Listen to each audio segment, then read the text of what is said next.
The barrel of my gun caught the afternoon sunlight like a cold line of fire.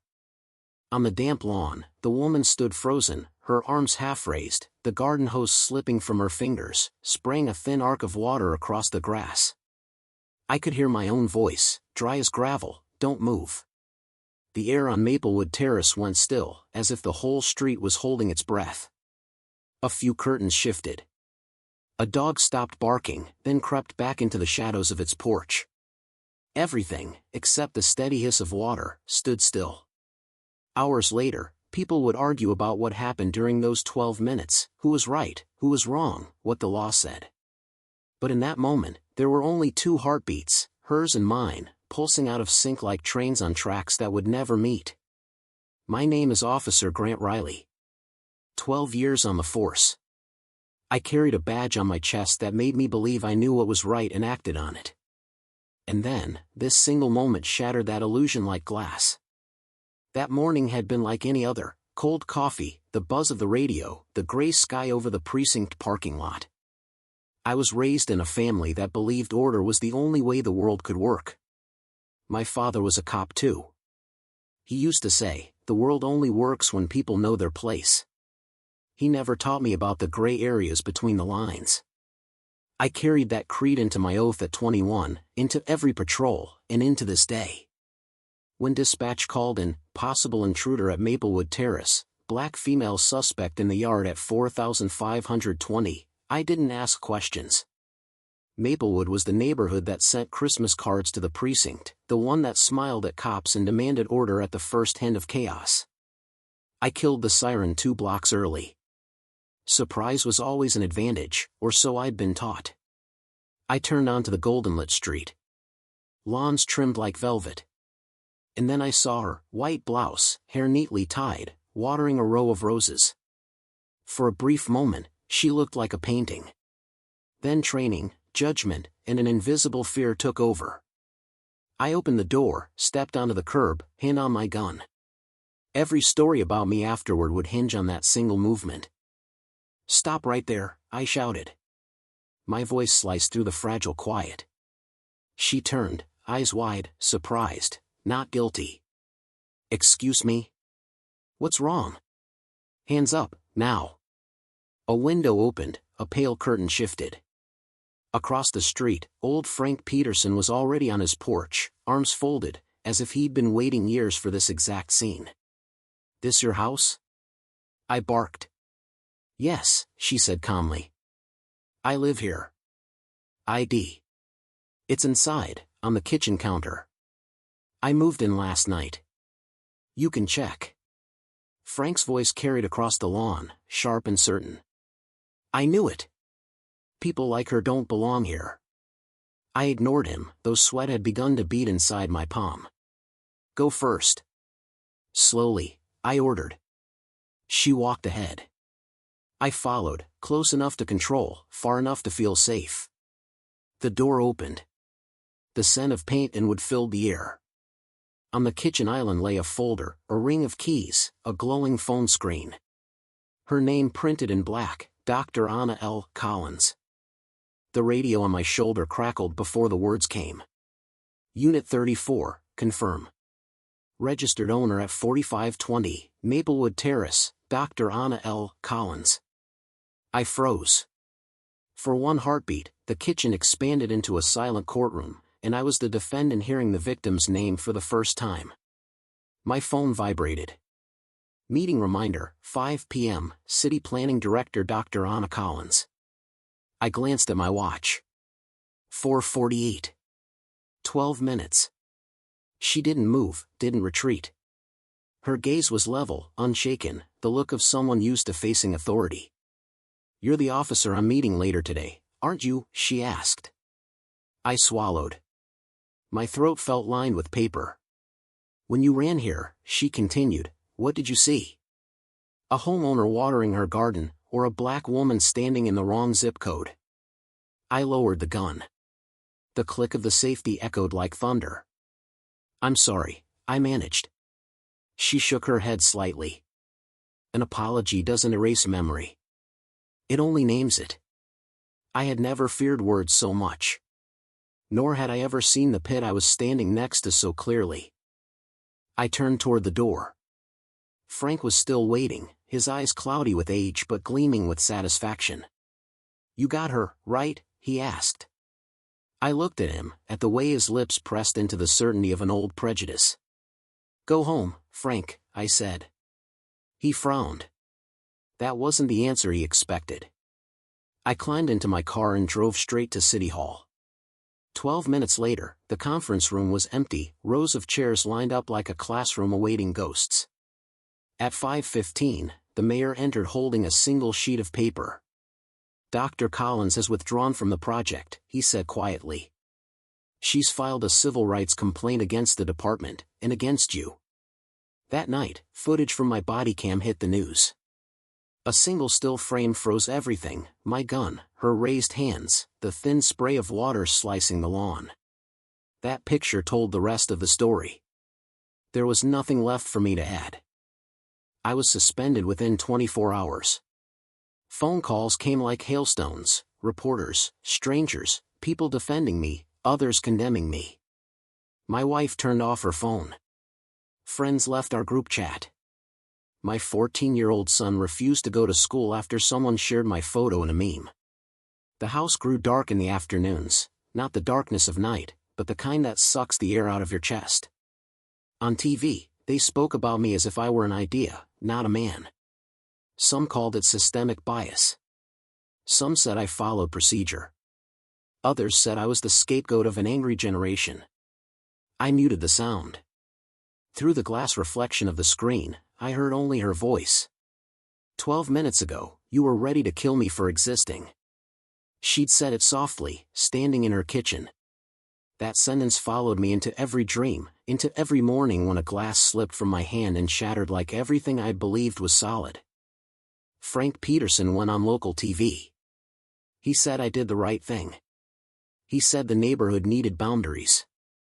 6 months later, his heart stopped in that spotless, silent house. Few people came to his funeral, and then no one mentioned him again. Dr. Collins sold her home. No interviews, no statements. Rumor said she'd moved to the coast, working for an urban equity foundation. She disappeared like a note cut short but still echoing. I tried to write her a letter. The first draft was clumsy, the second too long. In the end, I sent a single line. "I didn't see you as human before I saw your skin." She never replied.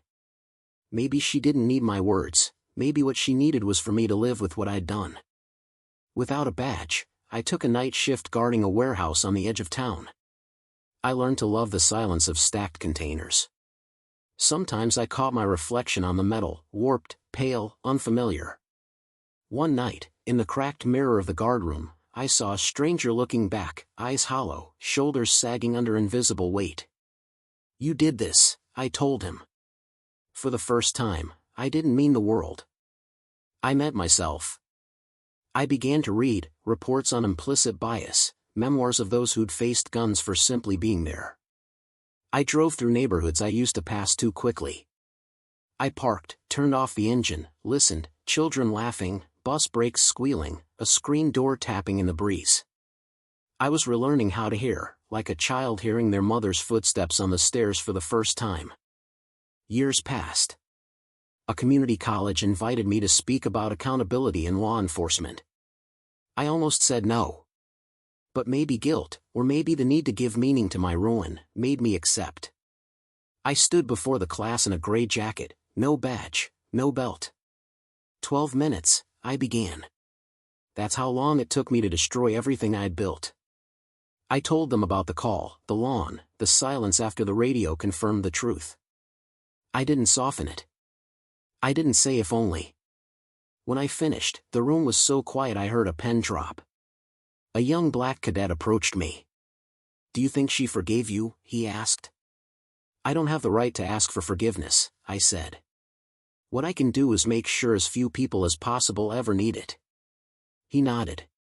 We stood side by side at the window, watching students laugh and pass a basketball across the court. Their laughter sounded like a lighter future. That evening, I drove back to Maplewood Terrace. The street looked smaller, less white than I remembered. At 45:20, a young family played tag around the mailbox, 2 kids laughing, their joy unshadowed by borders they didn't yet know existed. Sunlight poured over them like threads of gold. I parked, turned off the engine, and rested my hands on the steering wheel. It had been a long time since I'd allowed myself to be still. In the rearview mirror, I saw the face of a man who once thought justice began with a gun, now whispering the opposite. I closed my eyes, breathed out, and listened to the simplest sounds: children's shoes on concrete, birds calling from rooftops. Those sounds had always been there, I'd just never let myself hear them. I didn't know where Dr. Collins was. I only hoped that somewhere near Salt and Wind, she was watering another patch of roses, peaceful in her own sky.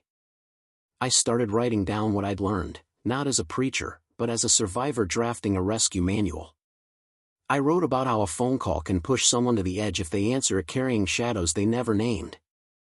I wrote about the difference between safety and control, one born of trust, the other of fear. I wrote that lowering a weapon isn't surrender, it's opening a door so someone else can stand in the same room with you. A small paper published my essay. Then a group invited me to speak. Then a precinct in another town asked me to consult on training. The pay was small. I didn't care. I carried my 12 minutes like a broken watch, a reminder that the hands once slipped, and could only be reset by facing the dial head-on. On my last night before leaving the warehouse job, I walked the rows of containers slowly. My shadow moved alongside a stray cat's. It stopped, looked back at me, then vanished into the darkness between 2 crates. I thought of Dr. Collins' eyes, not afraid, not hateful, just a mirror forcing me to see myself. I whispered a thank you with no address.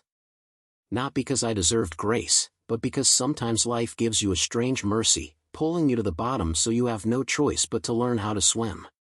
Back in the guardroom, I turned off the light. In the darkness, I heard my own voice again, softer this time. Justice doesn't begin with a gun. It begins with the courage to see each other as human. The next morning, I stood before 12 new recruits, straight-backed, eyes bright, boots polished, faith untouched. I told my story once more, slower this time, letting every detail fall into place. I talked about asking questions before drawing a weapon. About reading a scene like you read the face of someone you love. About taking one breath before giving an order. One recruit asked, "What if the suspect really is dangerous?" I answered, "When danger is real, you'll know. But if you see danger everywhere because you carry it inside you like a blade, put it down before you pull your gun." The room was silent. Then pens began to move. I looked at their young arms and thought of the day I'd sat like them, unaware that the borders worth guarding aren't on maps, but behind our eyes. If you've listened this far, I want to ask you one thing. Give 12 minutes to the next person you're about to judge. 12 minutes to ask another question, to look a little closer, to step back from the fastest conclusion. Sometimes those 12 minutes won't save a life. Sometimes they'll save 2, theirs, and yours. I'm Grant Riley, a man who once went blind in broad daylight and learned to see again at dusk, when the contrasts finally softened. I don't ask for forgiveness or redemption. I only hope this story passes through you like a quiet wind, reminding you to lift the curtain, look outside, and notice someone watering their own roses. If, for 1 second, you smile and let them simply be, then we've both won a small battle in humanity's endless war. And if you do one more thing, share this story. Let my 12 minutes become someone else's 12 minutes of listening. Maybe somewhere, a gun will lower before it's raised. Maybe somewhere, a neighborhood will learn to breathe deeper. And maybe, on another sun-drenched afternoon, the only sound cutting the air will be children's laughter. Not the command of a man who once thought he knew what justice meant.